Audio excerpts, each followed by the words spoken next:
it's right action, service, and love. Like that would be like a motto to live by, but it's right action.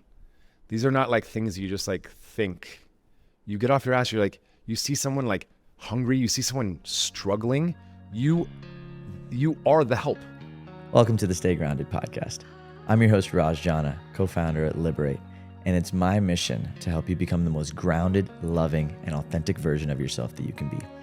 Each week, I interview guests in the fields of mindset, spirituality, and emotional well-being. My brilliant guests share their tools, tips, and unique perspectives to help you develop the skills you need to show up for the people that matter most in your life. Now let's dive in. Yo, what's up, everyone? And welcome to this inaugural episode of Stay Grounded with my brother, Michael Clark. So Michael is one of my dearest friends, advisors, mentors, brothers, someone who I truly love, adore, look up to, and somebody who I really share a deep dharmic mission with around the inner work. There's very few people that I have in my inner circle that are as committed to this path of seeking so that we can serve, or looking at aspects of self so that we can step into more wholeness. And in this conversation, we talked a lot about the why behind the work. Like, why devote yourself to ego dissolution? Why devote yourself to being in relationship with somebody who triggers you? Why devote yourself to this path of service? How to actually get and build the muscle of service so that we can be a kinder, more loving race, a species. And we went in so many directions. I mean, he truly is one of my favorite human beings to spend time with. We've had so many conversations off the mic. And this one was really special for me to record because every year when we come back to Nosara, it almost feels like we've grown tremendously. And this year was no different. So I hope you enjoy this conversation. And if anything we said on the podcast resonated with you, send us a DM on Instagram, tag us on social, leave us a review. We really love to hear from you. So without further ado, here is my brother, Michael Clark. Enjoy. Mike, welcome back to the show. I feel like 10 years of things happen in between our monthly check-ins, let alone our yearly. Yeah. Well, especially in this space of Nosara where every day, like we're bending time in a sense. Like every day here feels like a month. So it feels like we're getting a lot I think it's because there's something about being here that like we don't have as much of the noise that comes inside of the States for me right now. Like I went back to the States this past weekend and like immediately, like it's like the EMFs and then like there's like all these extra things that just create scuzziness. But then being here, you're almost like you have more direct access to you, which also means all the parts of you that are like unintegrated. And so you just have a direct channel to your real self. And because you feel safe here, it's like, it just feels like things happen faster. And so I've been noticing that for myself, at least, like this is the best place in the world for off season to be doing your inner work, Yeah, I don't think you realize, I don't think I realized the toll that a city takes on you. And it's so beautiful because it's like so much creation can happen, but also it's taking parts of you and like it's, every day in New York City feels like it passes by in a second. And like, that's the opposite of what we really crave, right? We want time to extend for longer. And so like, there's a guy I met in Costa Rica and I always ask people this question, like, what's your like superhero ability, and everyone has one. And it's kind of a cool question to ask. And he looked at me and he's like, I can bend time. And I was like, tell me about this. And he's like, well, I do this thing where whatever I'm doing, I act as if it'll happen forever. And so it's like the state of uber presenceness. So I'll have a cup of tea, but it'll be as if this tea and I are together for the rest of my life. And so the tea only maybe takes 40 minutes, but it feels like it took 4 months. And then I go to the next thing and I do the same thing. And so after a day, I feel like I had 6 months of time. And so like the actual chronology of the time didn't change, but the felt experience of it changed. And I thought that was like a wonderful like way of like working with time, because I think that's one of the physics that we haven't really understood yet. That, everyone has these theories of like, is there really like multiple lives in a chronology, or are there timelines happening all at once where the past, present, and future are converging, and we're creating new timelines as we speak? But it's just interesting to like really think about time and how you can actually change it, your perception of it. Well, when I think about like, just the work, the inner work, like it's amazing that you can have memories, somatic memories from your childhood that are still alive in your body today. Like right there, just think about that. There's a time capsule that's literally traveling and living out in your body right now. Well, it's interesting. So I had this theory. I don't think I've heard it from anyone. So it was just like a possible like idea. But when I said it to a few people, it really resonated. And so I'm like, oh, there's something here. So people who've done like inner child work, I was very resistant to inner child work, because like I was like, oh, my life was great. My mom did amazing. Everything's perfect. Like, what do I need to like go into this old stuff for? Turns out like it's actually quite helpful.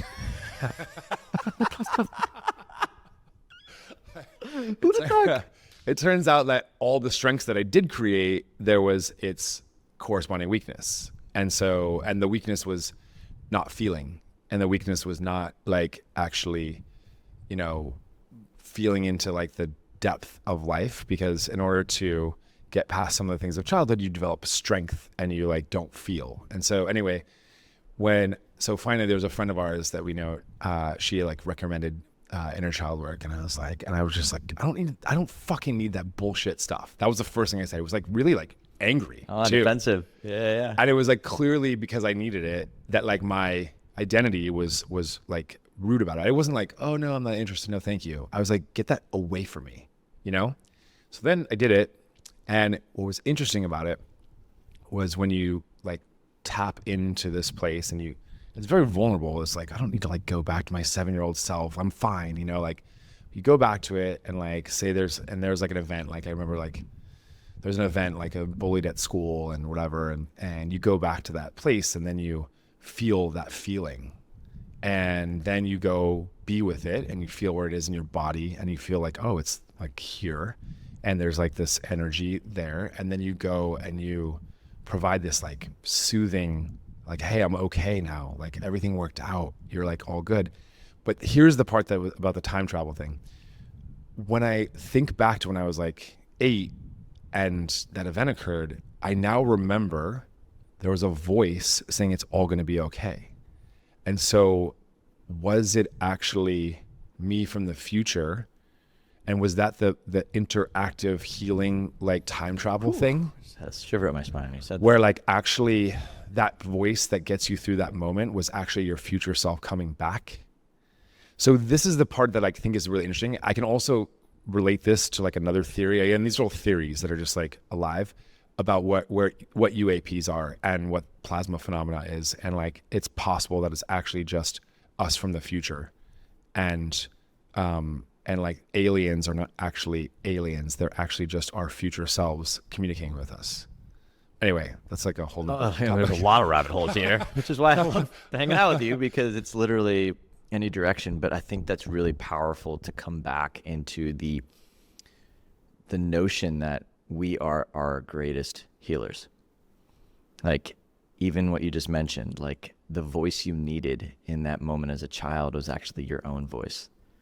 And that was the voice that came back as you came to revisit the timeline. And I think in so many ways we forget that. We look outside of ourselves for help. We look to therapists, or we look to someone outside of us to give us the thing that we so desperately need. But the more I go down this journey, the more I'm recognizing that the thing I've been wanting, needing, craving has always been found on the surrender to myself. Like when I can actually let myself receive the medicine from me. And maybe that's why I'm so like driven to do this work, because it just feels like it's the biggest self-discovery. Like I'm actually curious. We talked about this earlier, but like just the why. Why are we interested in this work? Why are we doing this work? Because it's uncomfortable to have your ego, like even that defiance, your ego being like, no, I'm not doing, like there's so much like it's so much easier to not, which also might be a fallacy. So I'm very interested to hear like what's driving the seeking, but also more than seeking, like what's driving the intrinsic, what is the intrinsic driver? I guess maybe that's a better question. I think we're all like searching for like why we're here, right? And so it's possible that for some of us who've been like gifted like great health and luck, that like once we fill ourselves up on the things that, you know, we have a home and we have plenty of food and we have whatever, you know, lifestyle is easy, you just get to the point where you're like, well, wait, why am I here? And so I think, and it's an important thing to get to, like to have your cup filled up and then you just are like, wait, this is really boring. And so then you just go to the idea of, I think, service. And service is like, I think has to be a pillar of anyone's life who has the capacity for it. And even if you don't, you want to build it. It's like my partner, Greg, and I talk about this, like service or giving is like a muscle. It's like when you first work out, it sucks. Your body hates it. Like you don't want to go to the gym, etc. And then like 4 years in, you literally can't imagine a world where your body's not moving and you're not working out, right? And same thing with giving and service. It's like something that we all crave, but it's like something we need to be taught and something we need to like work on. And like you start small, like just by, you start with I told you that the whole story of like my teacher, the first time I met him, and he asked why I was there to meet him. And I said, well, I want to help change the world. And he's like, how's your marriage? And it was like, he made me focus so micro on like the people around me. And so again, service can be literally just being a kind brother. It can be like just being so sweet to the people who are working hard in your neighborhood. Like that's service. It doesn't need to be this thing of like, I'm ending homelessness for hundreds of millions of people. That's kind of a fallacy. That it's like a heroic thing, but like service is just a way of being. And I think everyone is wanting that. And so the seeking for me is like, I like look at myself as a guinea pig of like understanding all the depths of myself. And like, I think the biggest reason we're here is to know thyself. And so the knowing of myself is an infinite journey and it's so fun. Why is that the biggest reason? I don't know, like, because I think through understanding yourself, you understand the universe. And I think and you understand everyone around you. And I think that if everyone understands themselves and is free and is like authentically relating, then it's all in harmony.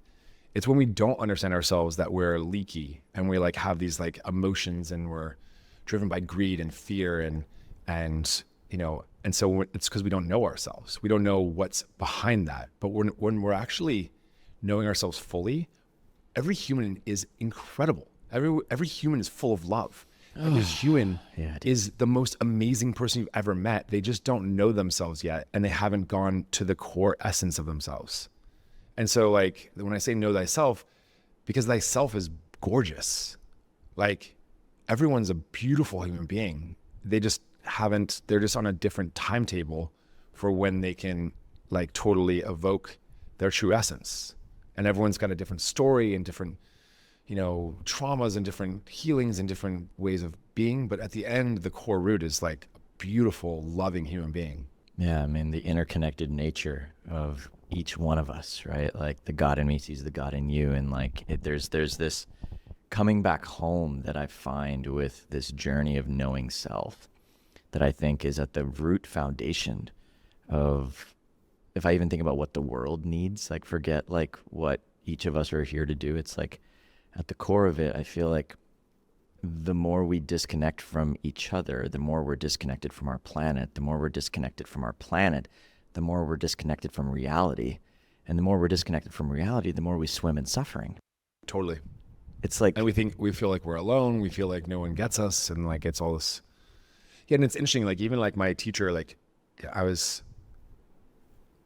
Guru Singh and we were talking about this and like, you know, who I'm becoming is very different than him. And he's like, yeah, the point was for you to find your own version of yourself. And these are just the tools to get there. And so like, it's kind of, you know, the most beautiful thing is that like when everyone wakes up to who they really are, there's so much diversity that can also coexist, right? Like who you are is very different than me, but like we can have a thread of authenticity, and when I know it's just you, like I can just accept it, and it's not coming from any place. It's just like truly you, and it's like, what? It's beautiful to behold, you know? Well, and that's the work, though.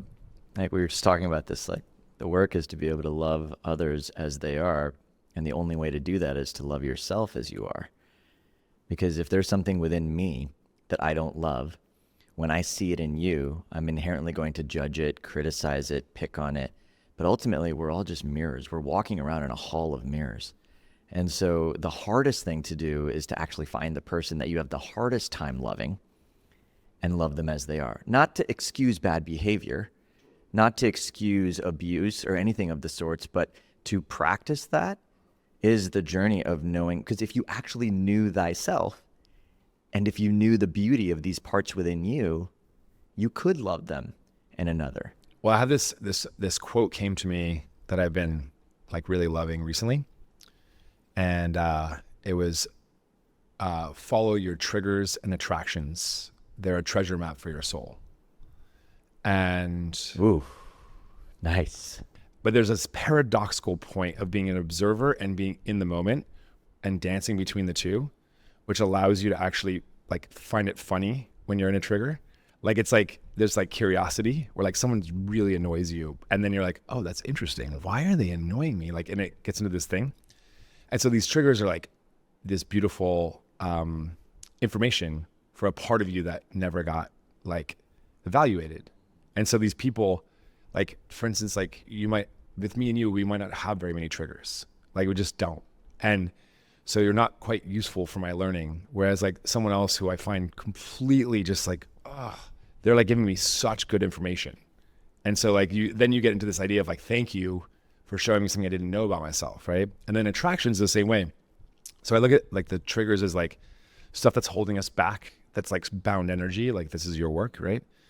And the attractions are this like kind of like whatever you're attracted to, whether it's a human or like a hobby or whatever, like you just, you have that like attraction, and it's like you're just like aroused, your body or like your whole like, wow, this is so cool. And I think what it is like there's information in that place that you crave. And so like when you are attracted to something, like there's something that is like a code inside of you that hasn't been like, kind of unlocked. And I think that's what the attraction part is. So the triggers and attractions things is a really good, like useful way of just like knowing yourself more. And it's like coming back to like, I mean, the more you're talking, the more, let's say there's a third entity or a second entity or whatever entity inside of us called the soul that's actually governing this whole thing. And this entity or this aspect of self is looking at the attractions and the triggers, and it's creating these sensations inside of us because it wants to uncover something. What are we uncovering and why? Like, and this is coming back to the why, because I feel, and this is a belief system I've inherited, or not inherited, but chosen, that my soul somehow chose this body to learn a specific set of lessons. And these lessons are going to be learned through things I don't want to learn from, whether they're crisis moments, heartbreaks, triggers, people, or things I do want to learn from, my passions, my hobbies, the things that light me up, the people that light me up. But it's still here to learn. So like, it almost feels like that is why. It's like, so if I get out of this idea of Raj being the guy who's actually choosing any of this, and I rest back into, my life was already chosen for me, it kind of shifts the whole question around like, why are we here? Why are we doing this work? It's like, maybe that's actually all the soul wants. Forget what we're here to do. Well, maybe you're just like one way to look at it is like, maybe the universe, earth, the energy just wants to be in harmony, right? And so we all provide a note. Like you might be the G note and I might be the A flat or whatever. And when we play our notes, then it creates this beautiful harmony. That's great. And so maybe like we're here to harmonize, and so when each person's playing their note the right way, we can work with the harmony. And some of us are here to be like big leaders because we need to like help people with some like bringing trauma therapy as an emotional health thing. Like this is one of your things. Like this is a big deal for you. Some other people are there just to be beautiful. Other people are there just to like sing a song. And like, so everyone has their role to like, and I think it's like this never ending journey towards a harmony. But the reason that this like infinite game of life is so interesting is we're never going to get there. And so like, once we give up on getting there, it can be so fun on the getting. It's so interesting. I was in a retreat last weekend, and one of the facilitators had a beautiful frame on relationship. And it was, what if you and your partner, all of the stuff that came up in between you, actually wasn't even yours or theirs? It was the collective consciousness of masculine and feminine that is bound in the universe. Yes. That has found two vessels that are open enough To process it. Yes. bringing it forth through you, Yes. making it look like it's coming through your perception and her perception, or vice versa. But really, the game is just, you're just vessels. And like, how does that shift the purpose of your relationship? If you actually had that frame where it wasn't about you versus you or you versus the problem, it's like, oh, it's us on behalf of the greater collective. And that becomes a life of service. Like, I'm already seeing, like, if I had that frame in any of my past relationships, like it would have, and if I had a willing partner that would meet me in that dance, like it's like, I can see how relationships even can have that dharmic template to them. And then the relationship can actually be the reason why you're here. Like I can see that actually. Well, I think that yin and yang of masculine, feminine, and you know, whether it's male, male, female, female, male, female, but like this balance, the polarity. And like, I do think that we're all getting different things to process, right? So some people are getting, like everyone's getting something different, right? Like I'm here to like process something like on behalf of the collective. You're different, and everyone's got a different thing that they can work on. And I do think that when you depersonalize it, like it becomes just a collective thing. Then it becomes like less difficult, because it's like you're gonna work on this forever, and we're just trying to harmonize. We're never gonna get there. You know how like most people, they don't vote because they're like, my vote won't matter. That whole mindset. You know, when I think about like healing on behalf of a collective or that concept, it almost feels like It sounds so arrogant. it sounds so arrogant and it sounds so like insurmountable. And it's like, can that actually be a purpose to just heal? To just heal, can that be something if I devoted my life to doing? Is that enough? Like, curious if you have any thoughts around like that whole thing. I do. I have this. Okay, so it's around giving. So like my partner, who's like I'd call him like the bodhisattva of giving, and he doesn't even have a spiritual practice at all, because his practice is seva, which is giving. And I was like, and it's just transformed him. His heart is so big. He doesn't have a God that he thinks about, but like his path is giving. And so we talk a lot about like, you know, I think I'm more of the optimistic. I'm like, actually everyone's a giver, and you know, sometimes there can be a cynicism of why aren't people doing more, right? And you realize that I think one of the things is that it's a framing. I think one of the things that the spiritual practices has given of just like being with hours of contemplation, meditation, is getting out of this like end state that I think is very masculine of goals, right? Like, I'm going to end homelessness. No, you're not. You're not going to do any of that. You're never going to end homelessness. It's a stupid goal. And you know what happens? When you make goals like that, you just don't do anything because it looks insurmountable. And so what would be great is if you like helped 100 homeless people or one. Don't end homelessness. Help the one person. Help the 10 people. Help the 100 people. And know that you're never going to be the hero. You're never going to have your name on the cover of like Hero Monthly. Like, you're literally never going to end this thing. But if everyone acted that way, then it changes. And so when you kind of give up on this idea of like being the hero of like the scalability, I think scalability is like one of like the real problems, because we scale because we want to be like, well, my energy is worth 100 million people. Unless I reach 100 million people, it's not worth anything. And then we stop, like, and it's like not worth it to like help 10 people or one person. And so that mind shift changes everything. If everyone had the mind shift of like just helping 2 or 3 people is enough, then, and everyone did that, then the whole thing changes. But we have this like idea of like, we have to do something really, really big, or like we have to end homelessness. And it's like, no, you just help one person and you're not going to end anything. Well, I think that's coming back to the question I even asked, is like coming out of that mindset of we need to end suffering. We're never going to end suffering. No. We're never going to end, trauma being passed down.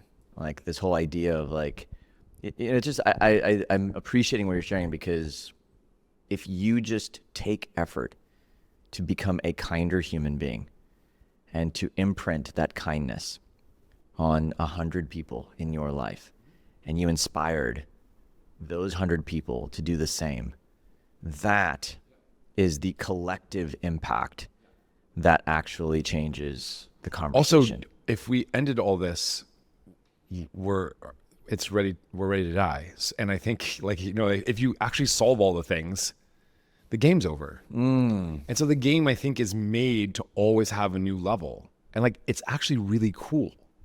You don't want the game to be over. Like, if you actually solved all the things, you'd be like, oh, that's it. I'm dead now. Like, it's over. But if you kind of like frame it from this dire thing to like, oh, this is interesting. What do we get to solve next? What cool thing can we tap into now? Like, oh, level 7,000, and I think that's like this beautiful way of like thinking about life as a never ending game. So there's never anything to like solve. You just get to play. And like, I think even I was talking to my mother-in-law, who's a Buddhist monk, and she was like, how's it going? And I was like, good. And she's like, oh, you seem happy. I'm like, yeah. And then, but she doesn't love it when I'm so happy, because like, she's like, you're not suffering enough. Because for her, like, suffering is like a virtue.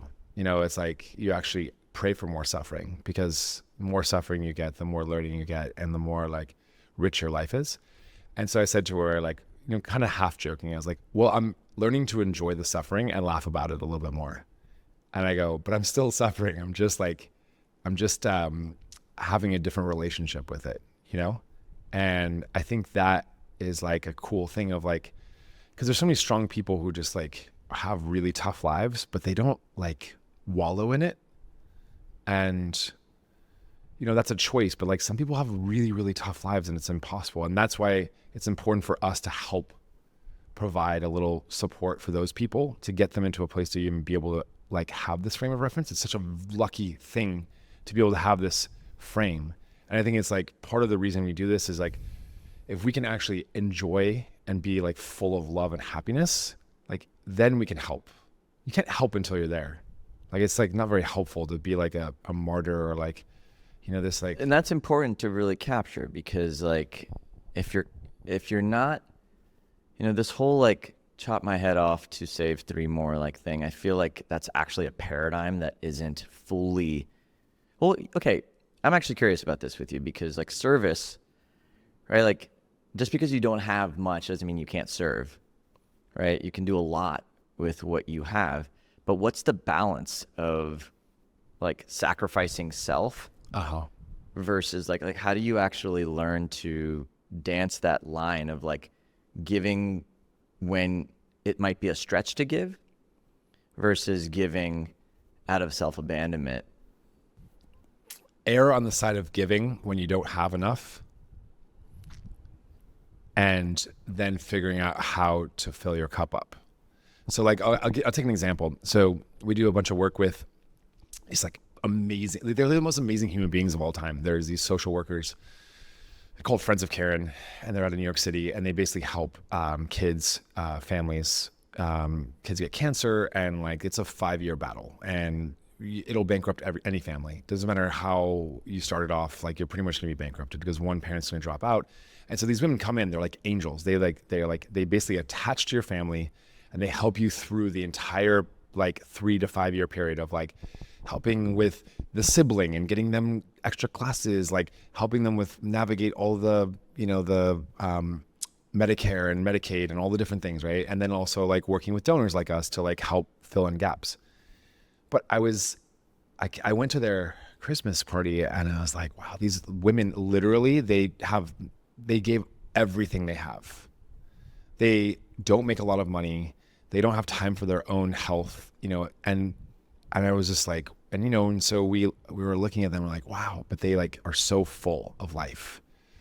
But like, they've erred on the side of giving from a cup that doesn't have as much. And so our job as people is to recognize those people that are doing that and fill their cup up and take care of it. And so that's the family part of like, and so like part of what we have been doing is just like recognize those heroes. And we're like, wow, we're so lucky.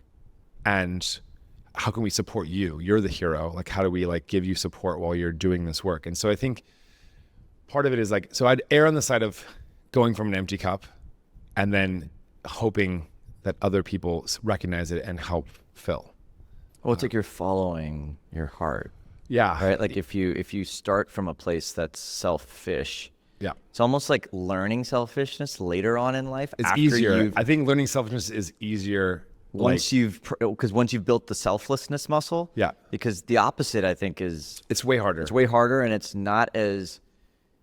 I feel like it takes a lot more work to go deeper to access that selfless nature through all the layers that actually create the binding of selfishness. Yeah. And I think once you then like, I mean, these women, one of the women, her husband passed and I was like, how did you get through it?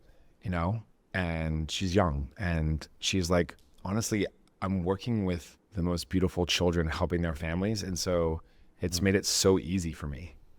Like, it's still devastating, but like, she's in the frequency of this giving. And so like, there's just nothing more intoxicating and nothing more powerful than like giving over to others. And so I would say I would err on the side of empty cup and then fill it rather than. Well, Mike, I'm even noticing like, this whole idea of like, we were talking about earlier, like we seek so we can serve. Like those that have been gifted the privilege of being conscious, of having awareness, of having space and time to do the inner work so they can rise into more of whatever this is. Like you have now gifted yourself the ability to spot people who aren't there, and you can channel your love, your resource, your giving towards those people. Yeah, like I can see all these heroes that are just going through life, and I'm like, oh wow, like this person's like, they're like the real warriors. Yeah, like these are the people that are giving selflessly, and they're just like these like heroes. And so just like finding them and recognizing them, and then helping resource them is like, yeah, it's a. Anyway, and resourcing doesn't have to be money. Like we were talking about, like how love, like just giving them like attaboys, like literally, like hey, like just even like recognizing like you're a hero. Like, do you realize how much effort you're giving to these families, and like just like recognizing and looking in the eyes and just like giving them this like beautiful like recognition. I mean, I would argue the like we as a species are starved for recognition. Yeah, like individually, like. There's just this collective wound that I've been noticing in our Liberate communities, and every single conversation I have is just around like not feeling seen. It's like there's a depth of soul sight that isn't fully recognized inside of society. All the work we put in to be better human beings, all the work we put in to self-sacrifice so that we can care for other people, like these pieces of soul that are poured into different facets of humanity just aren't recognized well enough at a global scale. And so when we can do our inner work and we can learn to actually access our own depths, and then from that level of sight, see other people, it is the most nourishing. It's interesting because that's a really good point. So as I've just like started to learn myself more, I started just having appreciation for things that I never appreciated. Totally. And so like I started really appreciating art and music, and I started appreciating the feminine, and like my wife's just like stillness and calmness, and like the beauty of what dance is, and like all these. So I just like I started appreciating all these things and then seeing the value in them. Whereas before, I think I only valued a few things and I valued them greatly. And then I didn't understand like, I always say this to someone like, we talked about the return on energy thing is like actually understanding the value of things. Like what's the value of a sunset? Like, how do you put a price on that? Like, what's the value of like, there's like of finding joy and happiness? Like, what is that? Like, what's the value of someone who's this musician that like connects you back with your like playful, joyful self? And then you find like this moment of just what's the value of that? Was it a $20 ticket or was it like really, it was way more valuable. And so I think that like when you start realizing you just start appreciating and you're like, whoa, this person's bringing this.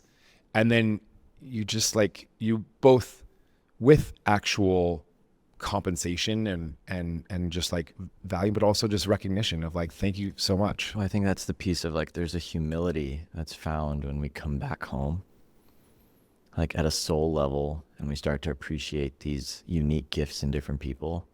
There's a humility, there's a softness, there's like a child appreciating a child. Yeah. And that takes an incredible level of tenderness to fall back into and vulnerability with the world. But I also believe that that's what's so needed in our society. No, it's when you recognize someone's gift and you just look in the eyes like, wow.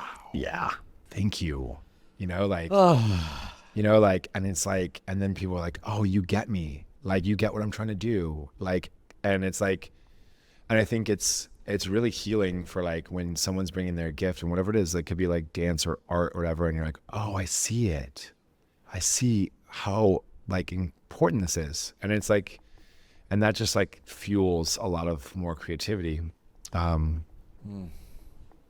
My motto is, if I had one, would be like service with a whole lot of fun. So as you know me, like I like to have fun. I'm laughing all the time. And I think that laughter is like an energy that can continue to propel you to like get up in the morning and do the things. And I think like laughing all the way, it's like whistle while you work. It's like, let's have fun. Like we're doing some stuff. Like, let's laugh at it. Let's laugh at ourselves. Like nothing is that serious. I mean, there's some serious things in this world, but like we can't take ourselves so seriously. And if we can laugh the whole time and like have fun while we're doing stuff, it just makes everything like so enjoyable. Well, it's interesting. So have you seen Monsters, Inc.? Yeah, a while ago. Yeah. Okay. Well, so for those of you who haven't watched it, one, get out of a rock. And I'm just going to ruin it for you because it's about time you've watched it. I didn't think we were going to have a Monsters, Inc. reference in there. Monsters, Inc. So the premise, so there's an entire factory where they're sending monsters to collect screams and scares from children. But what they didn't realize was when a child came and infiltrated Monster Factory, that a child's laugh had 10x the energy than a child's scream. And that was the entire premise of the movie. At the end of it, they shifted towards collecting laughter to power the entire city. Yeah. Because it was way more efficient than collecting screams. And I've been thinking about that a lot too, because like, working on at least where I'm at in my life with my career and liberating. Yeah, you're working on trauma. I'm working on trauma. There's nothing funny about trauma. Well, it's not even that. It's like just building something that inherently is like against the grain of what is inside of conditioned society, right? Like we're helping people do something that's inherently like not normal. It's not normal to look at yourself in this way. It's not normal to use these tools as ways to heal disease. It's not normal for any of this conversation. And sometimes I have to get stuck. I get stuck in this like, this like bleh thing. And recently, it's so mucky. And recently I connected to, literally, it's so funny you're mentioning this. I like literally was like pulling out my journal. So every morning I do like a journaling practice and I have like principles that I read to myself. And one of the top principles I have right now is remember how much fun you get to make this. You get to make this fun. It's a choice. Yes, there's going to be the things that suck. Yes, there's going to be conversations that suck. Yes, there's going to be things that may not be your favorite things to do. And you get to show up to the altar of whatever the hell you're doing with the privilege of knowing that you are choosing to be here. You are alive in a body. And I refuse to waste a moment of my life moving forward not actually choosing to have fun. And it was like, dude, this is like, it's so crazy. You literally brought this up. I had this morning. Wait, so my epiphany last night, I had a big, this big, morning I was literally like, I had this epiphany last night. The epiphany was healing can be fun. And so I was with someone who had I'd say this trauma would be at the level of something I've never seen before. Like I've never experienced anything like it. And it would be the most horrific trauma you can imagine as a human. And we've been working together and like opening this up and slowly, etc. But like we've been laughing about it. And like we're putting a character of fun with the healing. And we're like, oh, healing can be fun. Like it doesn't have to be so like mucky if you're with the right people and you feel safe. I think it actually requires you to get to a place of recognizing that you have a choice.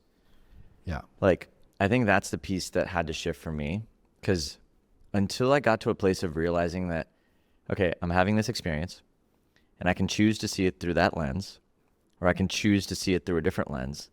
But ultimately, I'm choosing. So if I'm going to choose, and if, yes, I need to have a friend who I can laugh with. Yeah.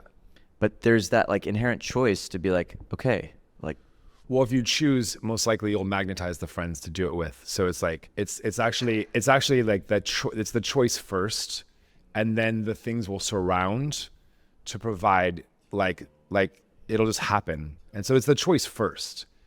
Another friend of ours we share in common, we were laughing because I think he's like 32, and he was like, I was telling him that like, I'm always constantly finding new flaws in myself or new journeys, and like, you know, it's like a never ending thing. He's like, and he looked at me, he's like, wait, so it doesn't end?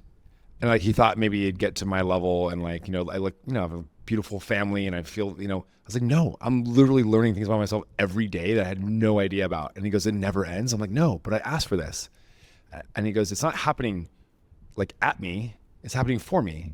And so like this, like, it's like when you, it's kind of empowering to be like, I've asked to be shown all the things and be taught all the things and to be like a vessel for these things. And then when they happen, you can be like, oh yeah, I asked for this, you know?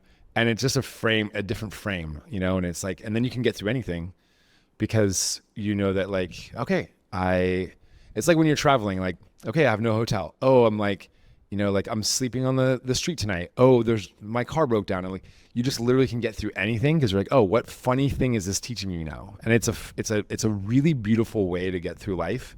yeah, Like where you're like, okay, like I've surrendered. Like what interesting thing am I going to learn? I'm going to learn what it feels like to not eat today.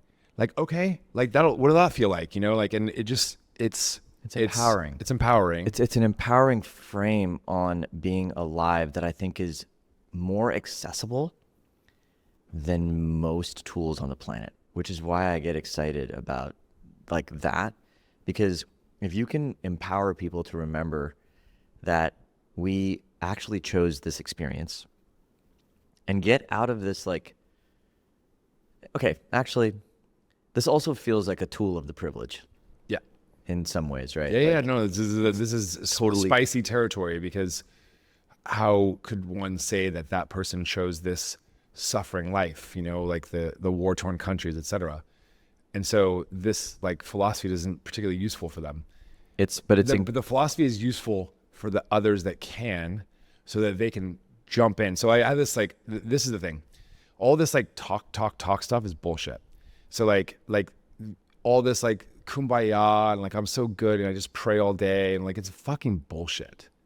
Get off your ass and do something. Like this is like the thing. So like I think the thing is it's right action, service, and love. Like that would be like a motto to live by, but it's right action. These are not like things you just like think. You get off your ass, you're like, you see someone like hungry, you see someone struggling, you are the help.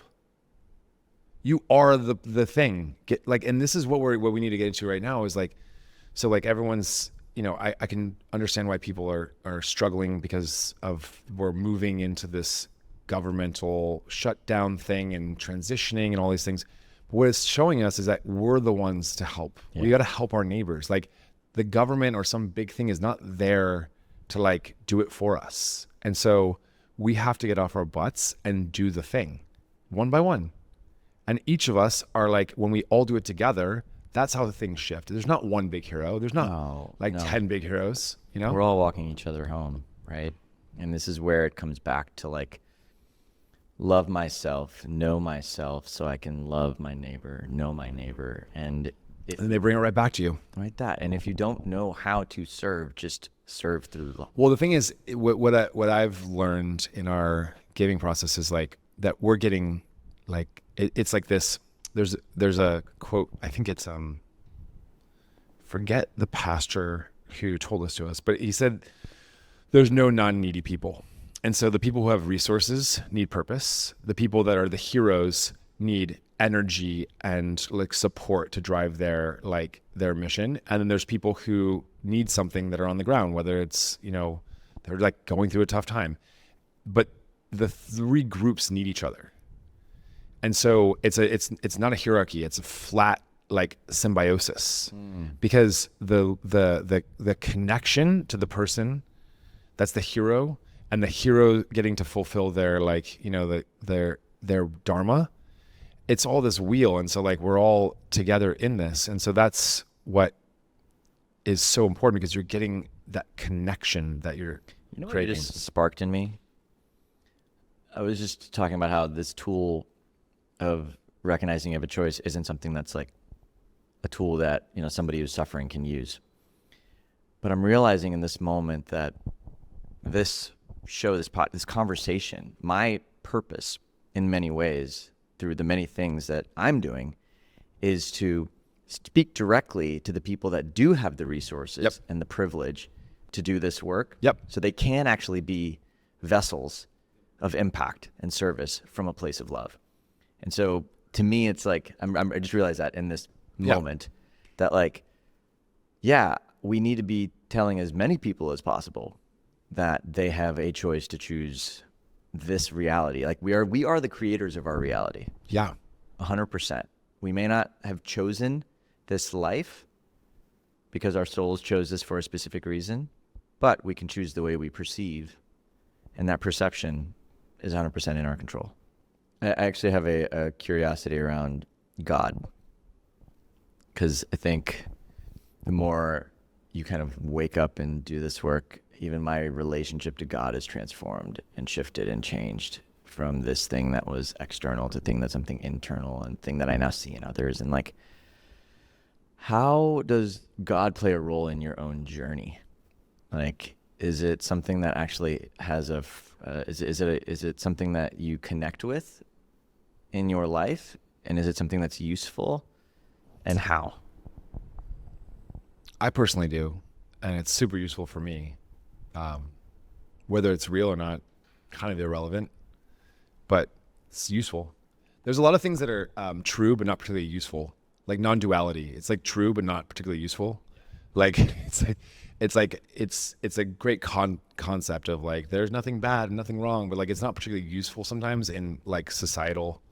I think the concept of God doesn't need to be true, but it's highly useful.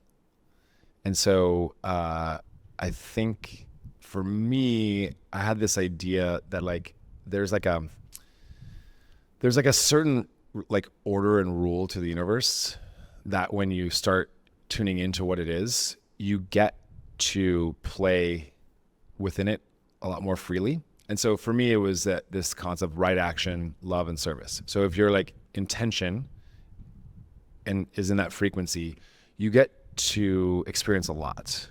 And so again, it's right action. It's not just like right thought. It's right action, service, and love. And so when you are in that frequency and you're like working for God, you know, call it like, then you essentially get to be a servant of God. And you get to like have a really beautiful life because your intentions are all within this.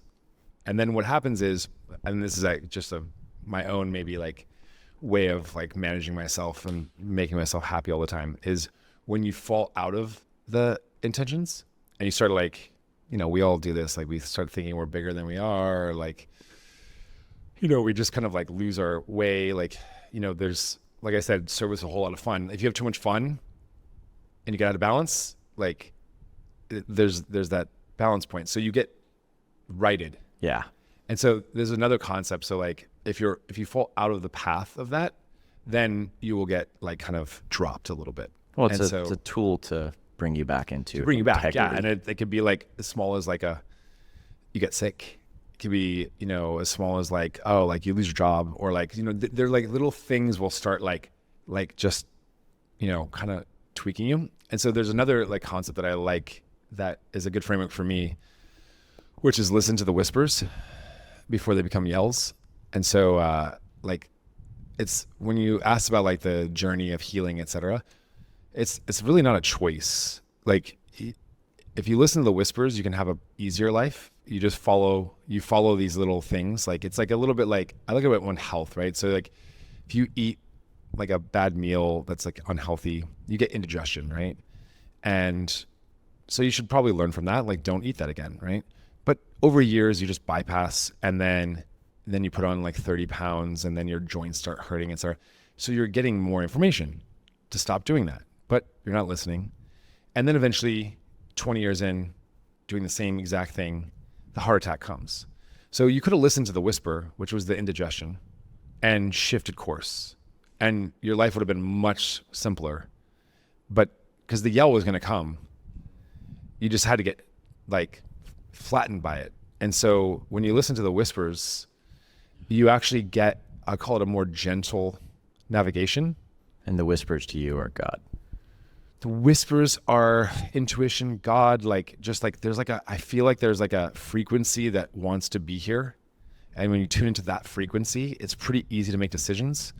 Like, is this giving more love? Is this being of service? Is this like kind? Is this sweet? Like, you follow that. Maybe that's also another reason to, like, I feel like the more why I feel so, at least in my life, like the more I've gone down this path of doing the inner work, like the sharper my connection to that frequency has become. Mm-hmm. And from that space, I do feel like I can make choices that are so much more harmonious with life. Yeah, it's super easy. Like, I don't feel like I have to think as much. Like, I'm not trying to calculate 2 steps ahead. I'm more like connected to the frequency. Well, it's this weird paradox. The more I've learned, the less I am. And I'm like less, it's like on the one hand, I'm not very special, because you're like actually like giving yourself over to like, you're losing your identity, your specialness, and like kind of tuning into this frequency where you're like just one of many. And so it's kind of like a weird thing to be like not special, but by being not special, you actually get to be special. If that makes sense. Yeah, you surrender the idea of yourself, of like, oh, I'm so this or that, and then you become. Isn't it amazing how everything you want is actually on the other side of surrendering? Yeah. It's like it's an annoying lesson I keep finding. Well, I mean,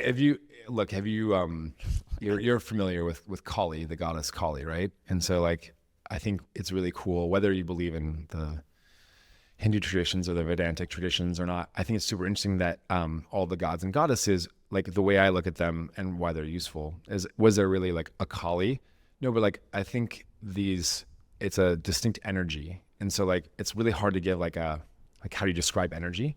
Well, you give it a face and a name, and you paint it, and and so like the Kali energy is this like ferocious woman, and the only way, and she was chopping heads off, and she was like basically on a rampage of like bloodthirst, and the way to stop her was for Shiva to surrender, and you see her stepping on his chest, and he's the man surrendered, and then it was the peace that ushered in this beautiful harmony.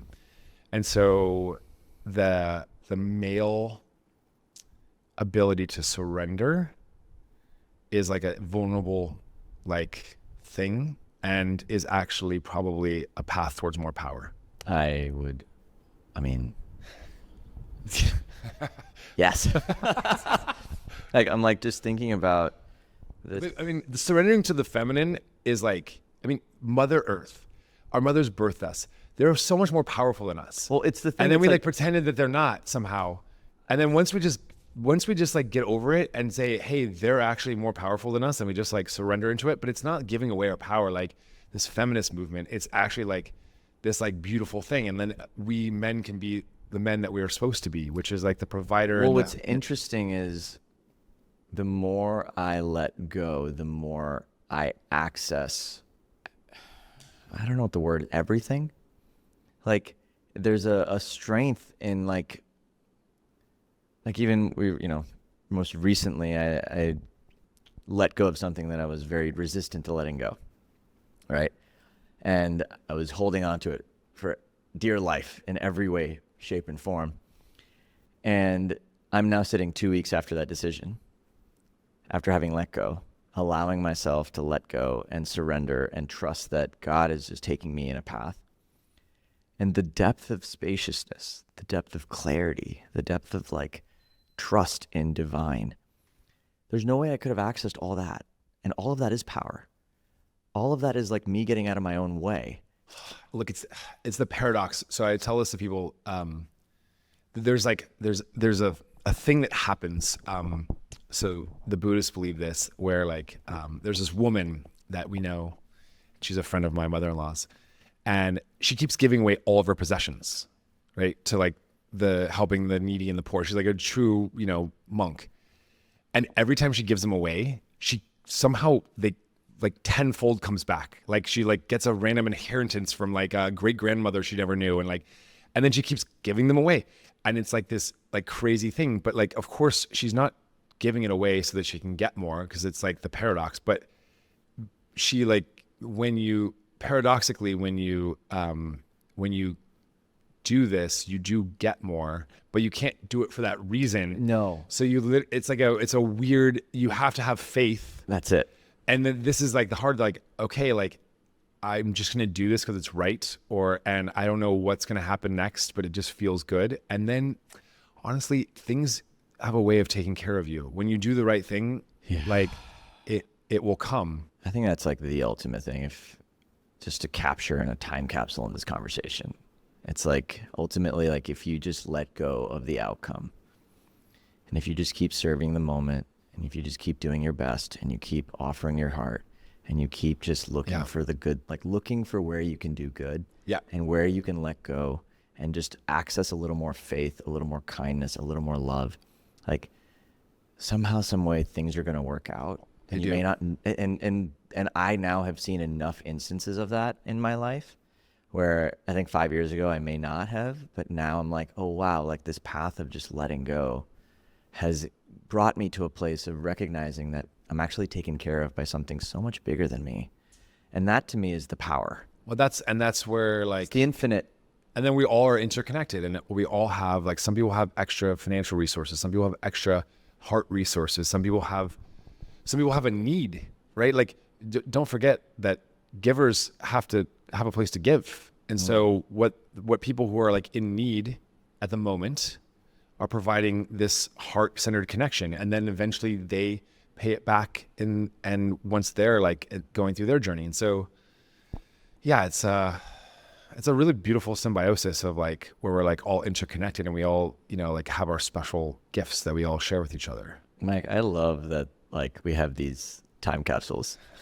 Like I'm like just like I'm taking a moment to actually just like really appreciate your journey right now. Like, well, I'd say I owe most of it to my wife. Totally. I mean, like, well, but like just like her being there. I'm actually proud of. I'm proud of both of us. Yeah. But just for the record, I'm just like super we've proud been really working hard next to each other, and totally. We've been in the dojo together, just like because it's like spiritual martial arts. Totally. And it looks like you're not doing anything, but you're doing so much because it's like deep like inner work, and it doesn't look like a lot, and then you're like it's exhausting, and like and then on the other side of it, I think you become a more loving human, and it increases your capacity to give. And this is ultimately why we do what we do. Yeah, because it's just there's no other choice. And then we want to, like, all of us are just beautiful human beings that want to give and love.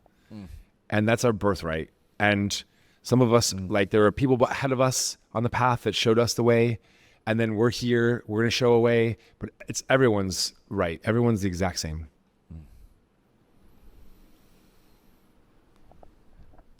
I love you, bro. Love you.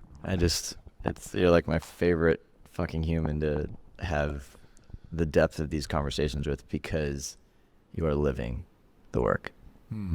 Thanks, brother. You too. You're really living it. And It's fun to do it with you. I super feel like lucky that we get to do life with each other. I'm glad we can laugh about it the whole time and not take ourselves very seriously. I mean, I think it's the mark of progress. Yeah, we're just silly humans not knowing what to do. No. And we're still figuring it out. Still figuring it out.